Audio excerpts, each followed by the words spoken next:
এখন আমরা বাইকে করে বের হয়েছি রাতের পাত্তায়ার রাস্তায়।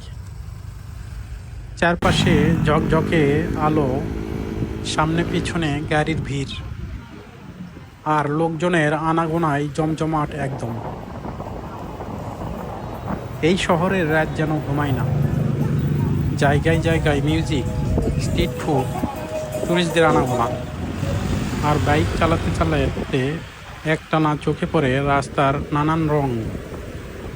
পাত্তায়া নাইট লাইফ নিয়ে শুনেছিলাম অনেক কিছু, কিন্তু নিজের চোখে না দেখলে বোঝা যায় না আসলে ভাইবটা কেমন ইলেকট্রিক। এইটা কোনো নিরিবিলি রাইড না, বরং একদম এনার্জেটিক। সিটি এর পালসটা যেন বাইকে বসেই টের পাওয়া যায়।